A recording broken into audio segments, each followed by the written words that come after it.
Life is so much better when you have friends to connect and kiki with. And no matter how near or far you are, thank God for things like WhatsApp to always keep you together. And in this friendship, all day and all night, we send each other long as voice notes.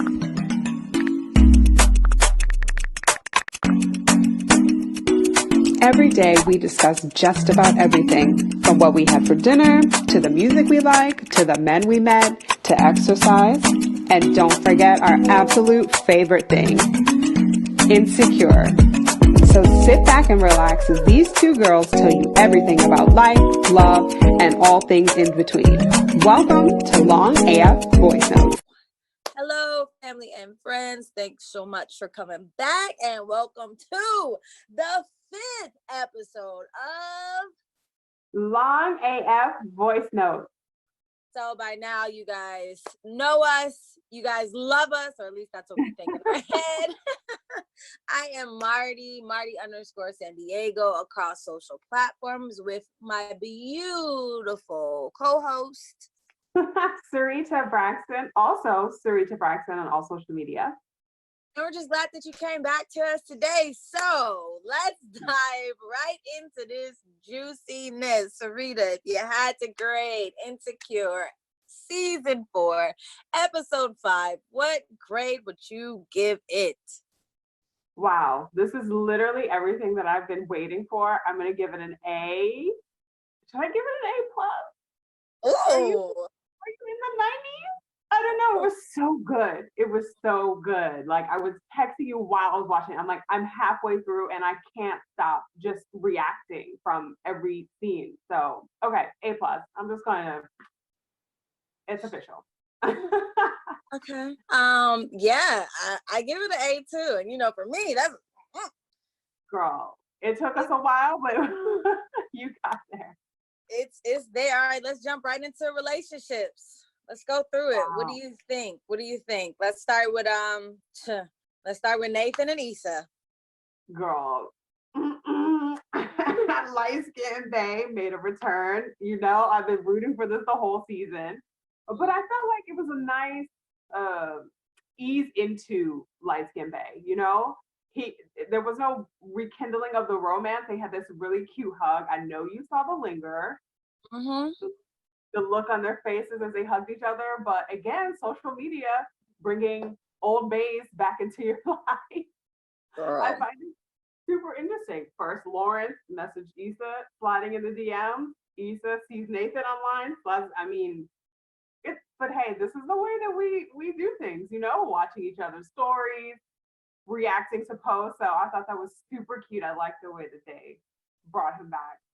Yeah, I was like, oh, hey, it's you. And I just was like, at what point, how far in your pocket do you keep the guys? Because you might need them, you know what I mean? And I'm like, well, people should be able to also have a friendship or like call on people when they need them because of their strengths. But I was like, like, why are you here?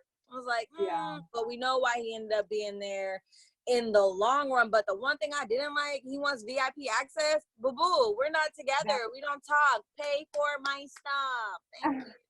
That was cringy. I mean, I know he was trying to be cute, but that was really cringy. Girl. All right, so let's move over to Lawrence and Condola. What do you think? Wow. Well, this is like relationships / friendships, but what was the deal with Condola ghosting Issa because she broke up with Lawrence? And this is like a professional relationship. Like, okay, cool, you guys don't have to be friends, but like you're helping her with this massive block party and then you just disappear because you broke up with her ex. Like, that confused me. And she also didn't really seem that remorseful. She apologized, but then again, dipped out. But that wasn't a surprise, at least not to me, the breakup between Lawrence and Condola. We saw at the Thanksgiving party that they are not on the same page. So I know you wanted Lawrence to talk last episode, so I guess maybe this was the news he was going to deliver. But I think he was going to maybe just tell Issa because he didn't tell anyone else about it. Neither did she. So that was kind of weird, but also interesting. Yeah, I was like, first of all, you guys broke up, but when were you guys together? I'm always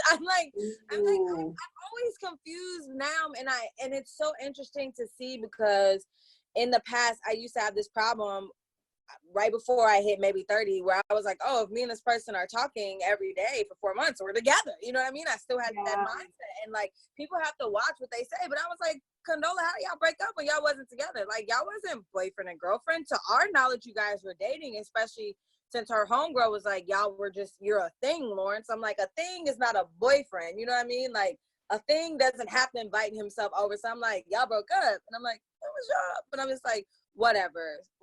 That's super interesting, because my roommate, she's from France, and she saw a post and the girl said, oh, I've been dating my boyfriend for 3 years. And she's like, why would you say you're dating him? Like, why wouldn't you say you're in a relationship? So I think the terminology we use also can be a bit conflicting, because like you said, like, oh, we've been dating, we've been going on dates for 3 months, but we're not official.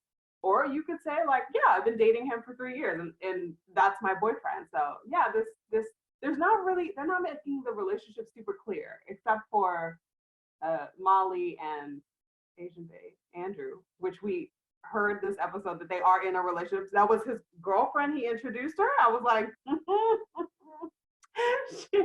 she finally got the upgrade to girlfriend that she's been looking for. So tell me, I could see that you got something to say about Molly and I just was like, okay. And I don't believe in rushing into things, but I also don't think it takes that long. Like, so I'm like, thank you, Andrew. You guys have been dating. You guys first started off, we know, at Coachella, y'all was feeling each other. Okay, now you fast forward, you guys are going through, some little small issues that you do go through in the beginning of a relationship while you're still learning somebody, but it didn't take you 2 years to make this girl your girlfriend. And I was appreciative of that, because I'm like, we too old for this shit. I'm like, Ella, So I was like, yes.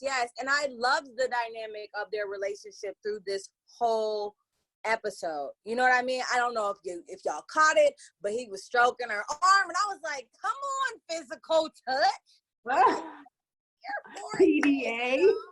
Exactly. He was encouraging her. We saw that they were together a lot more, so we know that maybe she was valuing the advice that he was giving about her working too much, or maybe she realized like, okay, I need to figure this out if I want to keep this man in my life. So for him being in her room, telling her what to put on, to them going to the event together, to even after the blow up, he was still with her and making sure that she was comforted, to them dancing. Like, I love their dynamic, and I'm like, she deserves this, or at least I feel like she does. But I loved it. What do you think? I agree. I love the dynamic in the relationship. I love the wobble when she's like, do you want me to teach you the moves? And Andrew was like, you haven't met me?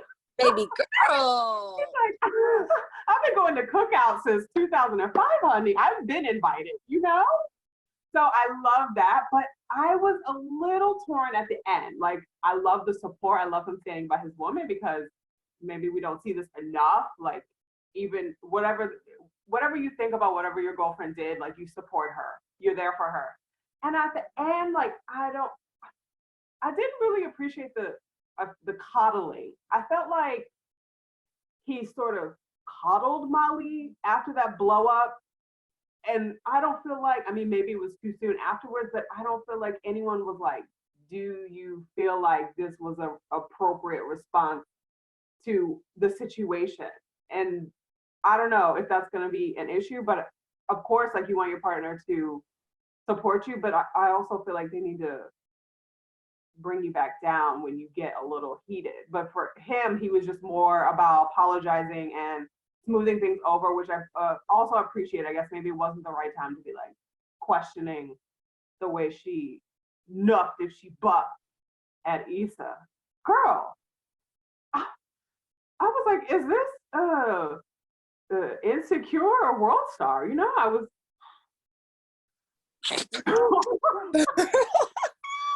I love it. Hold your thought though, because we still going. Tiffany and what is his name? Derek? Yeah, that sounds right.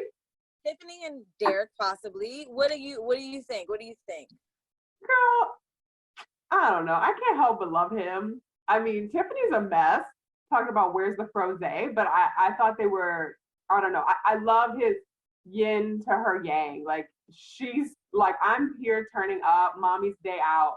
And he was like, cool, I'm gonna go. You know, there wasn't any animosity, it seemed. Like, he was just like, cool, like, she's been through a lot, pregnancy, breastfeeding. Obviously, she mentioned she's having a hard time with that. So he was like, I'm gonna go. And I really like him. I like you said before, we didn't really see them a lot together, but it looks like they're also very compatible. Yeah, I love their dynamic. I think it is a great example of a 50-50. Like, he's so into his child, and he's into his child and he's into his wife. So when he like spazzed on the dudes for calling them old, and he was like, sorry, I'm tired. But I was like, if my man don't stand up for me like that, I don't want it. And I was like, you better stand up for your wife. But also, I really appreciated him realizing that she needed to stay out, and he was like, I'm gonna go ahead and go home. A lot of dudes, it's the other way around. When they're like, oh, okay, like, the baby is go ahead and go, I'm gonna stay. So I really appreciate the dynamic, because you see that there's this equal respect and just for parenthood, or like they're in it together, which you don't see a lot of times. Like, it's always the moms doing so much stuff, and not every situation, but I would say it's 70-30, like out of 100%. 70% of dads let the mom do whatever, and they don't help as much as they should. Or part of it is they're just not considerate of what the mom is going through, and you can tell that he knows. And I just hella appreciate that. All right, your girl Kelly and her new bae. What's up? What's up? What you think? What you think about crazy ass Kelly? Kelly for president. Like, can Kelly just have a spinoff at some point? Because that British accent was epic. I love her so much. Also, I know that the Bank of America employees are going to be really happy to know that they are part of a branch of government now. That was a whole mess, but like, I just expected nothing else from Kelly. Right. We are not surprised, even though we love it, but we expect nothing less. That's a perfect way. Yes. In terms of Kelly, yes. That is so funny that you say that. Yeah, that accent took me out, because, you know, I just spend so much time in London. I was like, first of all, you don't even sound like a black British person. You sound like a white British person. I was like, this fake ass accent. It was just so funny, because I remember I used to like speaking a British accent, like when I used to be here, just so I could practice and just to see who like really believes me, if I was believable. And I was like, girl, you are not believable. And the part at the end when she was like, nigga, I'm from Philly, I cried. I was like, yo, shorty is so crazy. But also her love interest in this, I've seen him before, but I can't remember where. Like, he's either an artist or like he's something though. I've seen him somewhere before, so I need to look up who he is. So I was like, oh, that's whatchamacallit. But I was like, who is whatchamacallit? And I was like, I don't remember. But yeah, I loved all the different relationship play outs in this. Kelly, she is all of us. We are all Kelly, or we would love to be like a Kelly, just young, wild, free. She can either be with the old white man from the first block party, or she could be with this cute dude who has raisins for brains. So anyways, let's dive into friendships. This is gonna be a long one, I know. Let's say Molly and Issa for last. But let's start with Lawrence and Tiffany's husband, because he made a very interesting comment. Did you catch it? I did. He said usually Lawrence tells him too much. Girl, where's Lawrence? I mean, like you were saying, Lawrence shows up. Like, he shows up for everything. But he didn't show up for the block party. Yep. So let's go straight into Lawrence and Issa. Their friendship. I was so shocked he was not there. And I was like, I'm curious to know if maybe him and Condola had a conversation, and she was like, please, you know, like, I just need to go and handle this. Don't come up. But listen, me and my ex's friends, and if he don't show up to something that I'm doing when I'm out there, I'm going to be pissed. And not that Issa will be pissed, and not that she wasn't even worrying about it, but if y'all are still that close, support me in something that is this big. Because then I felt like she had to get her support from Nathan. So let's talk about their friendship or whatever. She had to get the support from him. And like, although I appreciate him being so supportive of her and like taking her back through the nostalgia, and yeah, this is what we were talking about at Coachella, nigga, you ain't been there. Like, you ghosted. So, yeah, you're here, but how convenient is it for you to turn it on and off like a light switch? I didn't like that.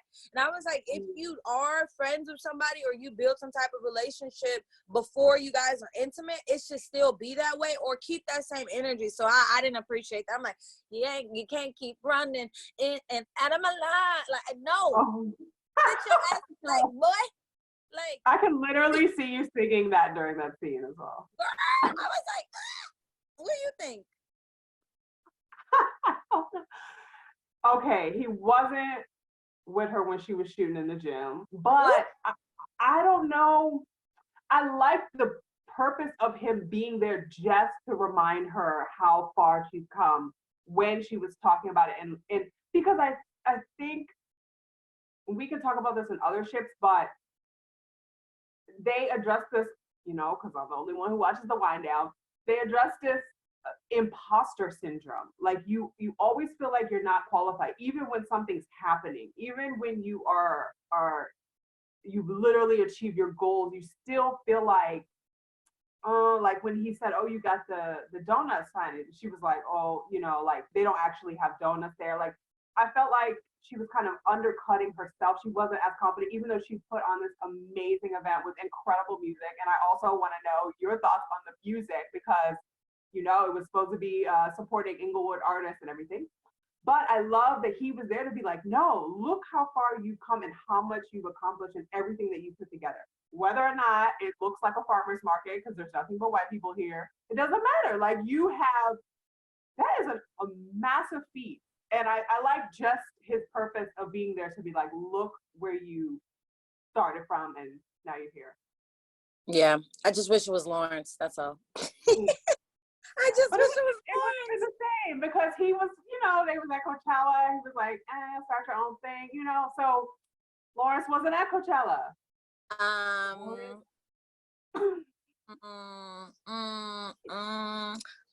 Okay, I'm gonna go into Tiffany and Kelly. So we see in the beginning, Molly has not come yet. So Tiffany, Kelly, and Issa are taking the pictures, which I love, because it was like sexy, jail, something. And that shit took me out, because I was like, if you not my friend like this, then I don't want it. Okay. Yeah. And I just love that. But also the other thing that I noticed very much so was after Issa and Molly's whatever, who went where. Tiffany went with Issa and Kelly went with Molly. And I was like, this is also important, because when you are in friendships with more than two people, you really have to watch that, because friends notice that. And I know I used to always notice, like, okay, when me and one friend got into it, where would the other friend go? And I used to be like, you can't always go run after her, because what about me? And not that I need you to be on my side, but you have to make sure that you also stay very much so neutral, because that says a lot to me if you go to there. So if you're going to go to her, are you coming to me and asking me if I'm okay too? Or when friends are like, oh, well, have you called? Like, no. And it really makes it difficult when you are caught in those type of situations, because it's like, who do you go to?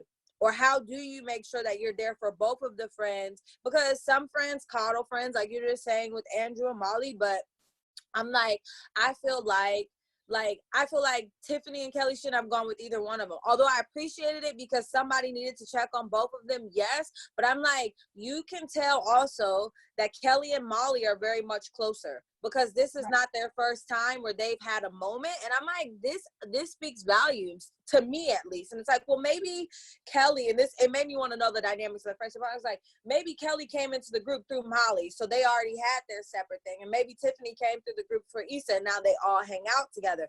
But also, do you notice Kelly and Tiffany's relationship together now? Because I'm like, what's the dynamic of their relationship post the blow up from last season, when she was like, why didn't you ask us to do your baby shower? What do you think? I think maybe the baby being born brought them closer together, right? Like it was one part of the episode where Kelly was holding the baby and the baby was like trying to breastfeed, and she was like, ain't nothing in there. So I think maybe that was the point where they let bygones be bygones, and this baby brought them together. I don't know. I've just seen them a lot closer since Tiffany gave birth. No, but speaking of Kelly, what was happening with Issa's brother and Kelly? Like, did I miss something? Girl, Like, I what? was saving that for other ships, cause, Ooh. but we can go right in here, cause I was like, have y'all had sexual relations before, and now you guys hate each other? That was crazy. But it also shows you that if I don't fuck with you, my brother don't fuck with you, because he hugged Tiffany, right? Yeah. He was like, "Oh, what's up, Molly?" And I was like, "What?" And I was like, "That's like my sister. If I don't like you, she don't like you. Period, Yeah. boo. Because my sister is my friend too. At the end of the day, she might be my sibling, but that's my homie. You know what I mean?" And I was just like, "Oh!" And then him and Tiffany, him and Kelly, I was floored. I was like, "This is so funny." But I was like, "But where did it come from? We've never seen them act like this before." So I was dying laughing. I was like, this is awkward." Low-key awkward and low-key funny, but yeah. With her British accent added to the ridiculousness. He was like, "Where are you from?" This girl says South Central London. I was like, "Boo, there's a South London." And then London. Ain't no poppycock, but I was here for it. It was great. It was great. It was so great. Anything else about her brother and Kelly that you noticed? No, but I need answers. Hopefully next episode we figure out what happened. Take us back 2 months ago so we can understand why they have so much beef. Dang, it was intense. Have you ever thought about drowning yourself? Like, it was jabs. I was just like, ooh. Okay. Nathan and Andrew. Any thoughts there? Nice. I almost forgot that they were friends, and that's how, I was like, wait, Nathan hooked him up?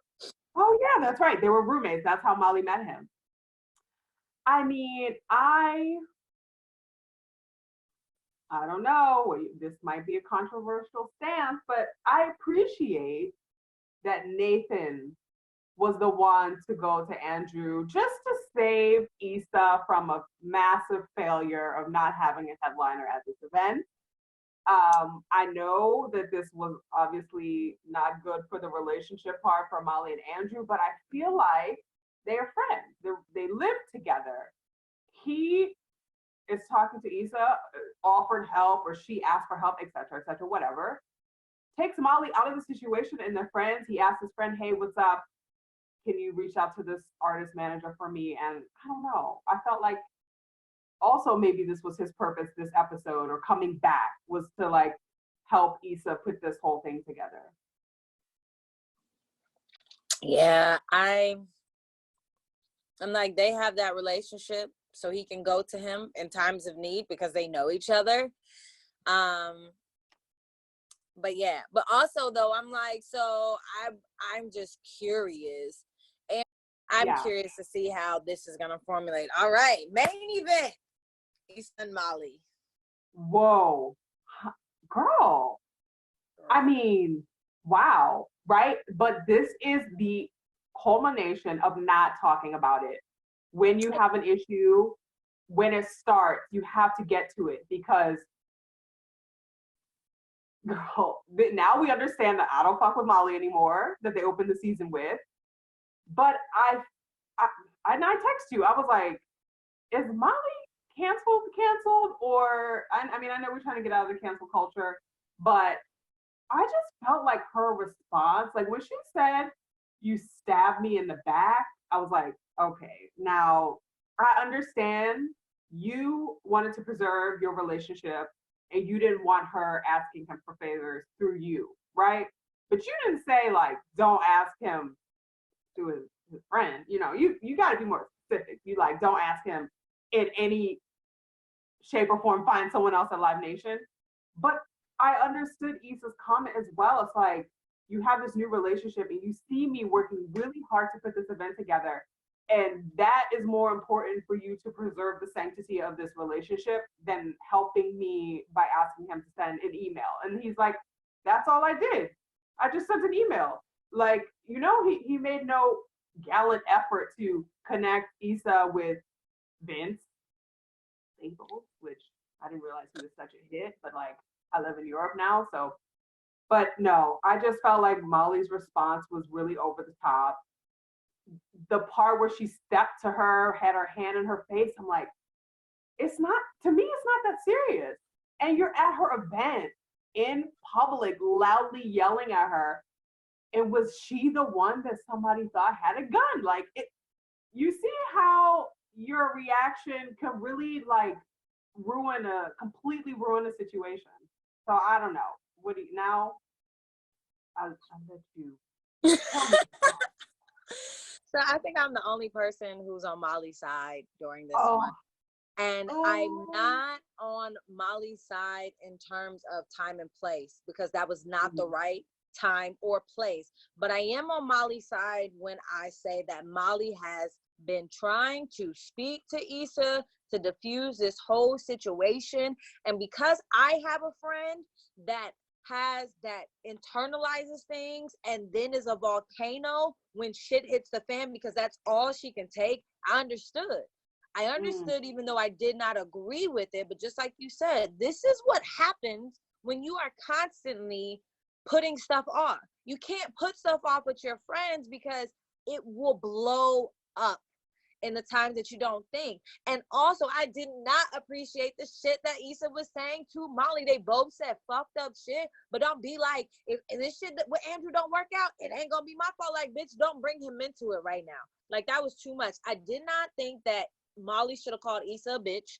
I didn't like that. And the reason why this hurt so many people, because I feel like we all felt that scene, was because you thought that it was getting better throughout the whole episode before the blow up, right? Yeah. I appreciated Molly bringing her food. Like, listen, you got to eat during this time. I was like, yes.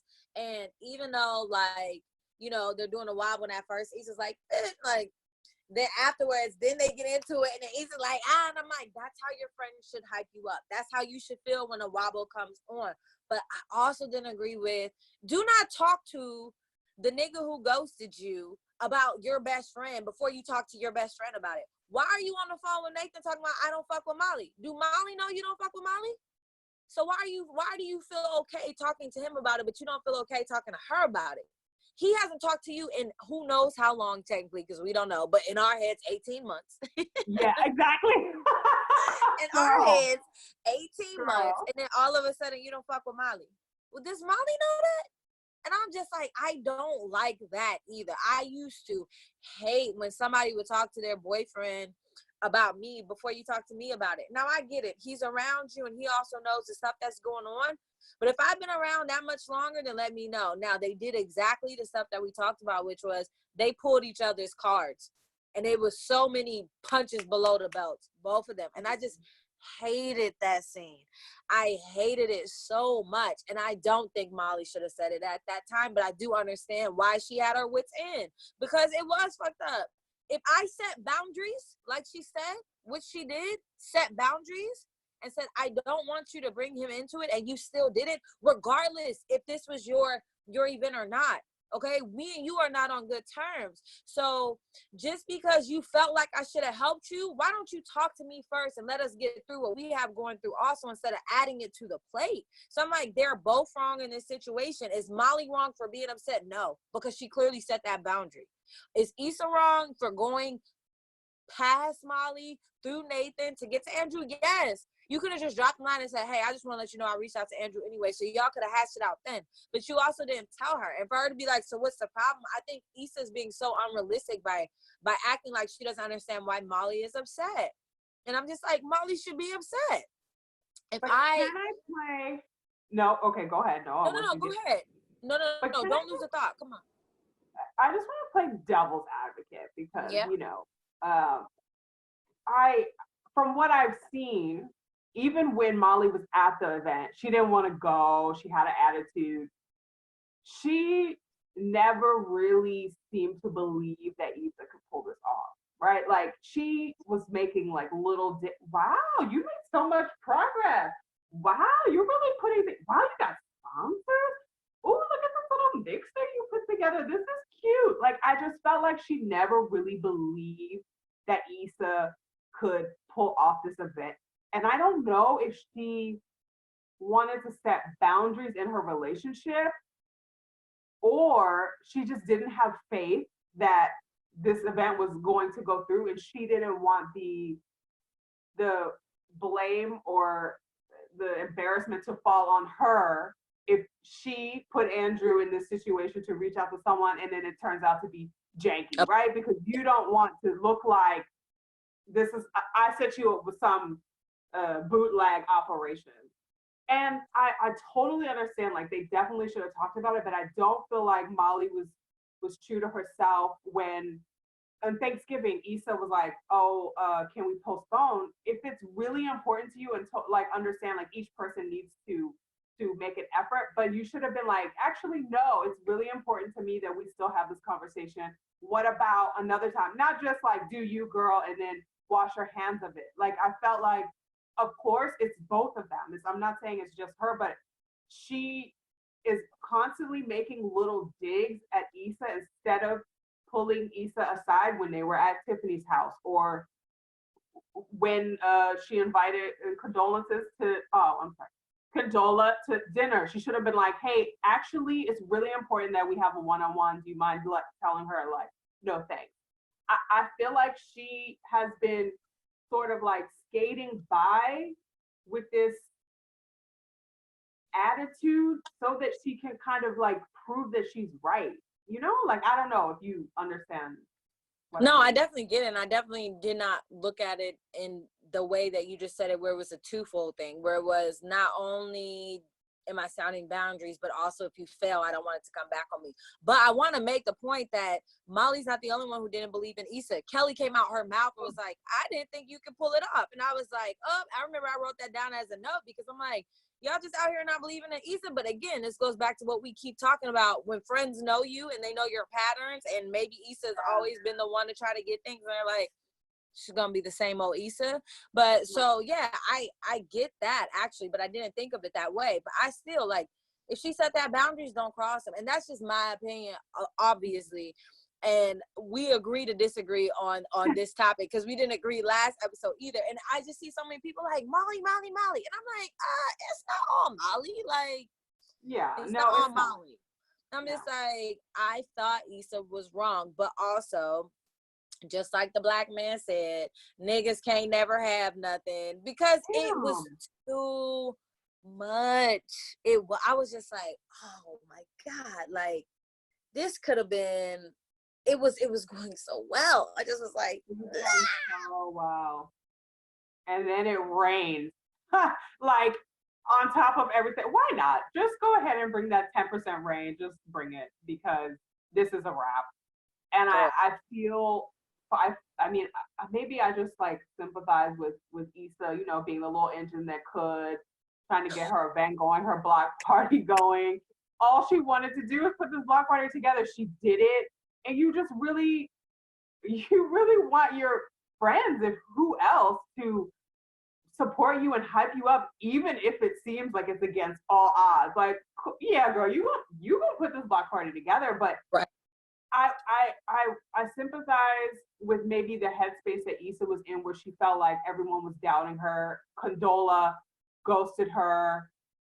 You know, like, her friends are kind of poking fun at her, and she's still working really hard to get this event together. And it had to just be like an immense amount of doubt and pressure to go through that such a big milestone for her, with no one really rallying behind her to support her.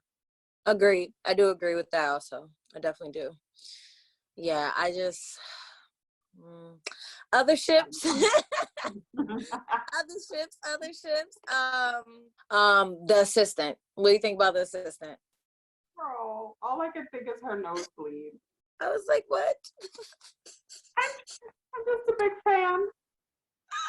But I like her like popping up. Literally, I think she just was there to cut the tension. Like she, Issa's explaining the snacks, and dude's staring at her like. I thought she was great. The press lady who was really a YouTuber with the professional, yeah. I loved it so much. She's like, oh, where can I find your YouTube channel? I haven't started it yet. For all of us 30-somethings who out here trying to start podcasts and vlogs and content. I mean, TikTok, us and we are her. I was like, yes. I was like, show the struggle. I'm here for it. We are all of them. I'm really interested in how you felt about the lineup because, you know, I'm not from anywhere near Inglewood, but I don't know. I was really impressed with the music, but I don't know none of them people. girl. Oh, Yeah, no, you know me. I'm like soca, Afrobeats, reggae dance hall, and I was like, who is the headliner? And I was like, he must be somebody because he's on Insecure. So okay, I was like, I knew yeah. Schoolboy Q, but I noticed that she had local vendors, and I was like, oh, I love this that she's actually putting actual vendors on. But other than that, no. Oops. I was like, you're gonna know all these artists, and I didn't know anyone either. I was like, Vince Staples. Should I know who that is? I'm sorry, I'm too. Maybe it's Generation Z. I don't know. Which brings me to our next topic. We talk about the dance. Girl, that was so good. And you know, like I was watching the episode, my roommate was sitting next to me, and I was like, "Do you know the song?" Because these songs are so a part of Black culture. Everyone knows the dance. You know, you play it, and it's just, and it was such a nice moment, I think, too, especially because Issa was trying to do this for the Black community, and you know, we weren't confident that they were going to show up, but they did, and then they did the dance. Yes. There's so many dances, so. Right. So for people who don't know about the wobble, it is an American line dance. Which there's plenty of American Black line dances. When you go to any type of Black wedding, you're always gonna do the cha-cha slide, you're gonna do the wobble, and you're gonna do the Cupid shuffle for sure. And then of course the electric slide. But we also know that if you are Black and somewhere else, like Black British or Black European, that you might not know the wobble. Just like we do the electric slide to Before I Let Go, and y'all do the electric slide to Taste Like Candy. Have you ever seen that, Sarita? Have you ever been to that? Girl, that's their electric slide song. Wasn't that the end of The Best Man in the wedding episode? When they did the electric slide to Taste Like Candy? Didn't they? I think so. The original Best Man. If they did, then that's probably where the Black British people got it from, because you can drop that song and that's what they're gonna do it to. Because I remember being in Dubai and like that song came on the, I was like, this is not the song you do the electric slides, and they're like, yes it is, and I was like, oh, because y'all phony. Got it. No offense, y'all. I'm just playing. But yeah, no, the wobble was like perfect, and even when it started playing, like me and my sister was doing it, like it's just that kind of song. It's a community unity song for sure. But I'm with Issa. What I look like wobbling, you know, like, oh. Girl, I loved the beginning scene when she had on her do-rag, because I'm just like, this is so us. It's so our culture. And I just was like, thank you. I loved the fact that we got to see Bear, that he came to the community event. I love him in real life because that's really one of Issa's longest like friends ever in real life. So if people been following Issa since Awkward Black Girl, which is like her YouTube show, he used to be in that show, he was one of her co-workers. So we've seen him like be on everything that she does, and I just love that he was in this episode of Insecure because we missed him. We haven't seen him since like season 2 when she lived at the Dunes, and I just was so happy to see him. He is so hilarious. I was not happy to see her ghetto neighbor with her ghetto son. You know, I just can't stand them. I'd be like, no more of her. Get her out of here. I just really be like, girl, and your son is so disrespectful. Somebody needs to beat his little ass. But yeah, I was just like over that also. Anything else that you noticed? Girl, this episode was so full of awkward moments, laughs.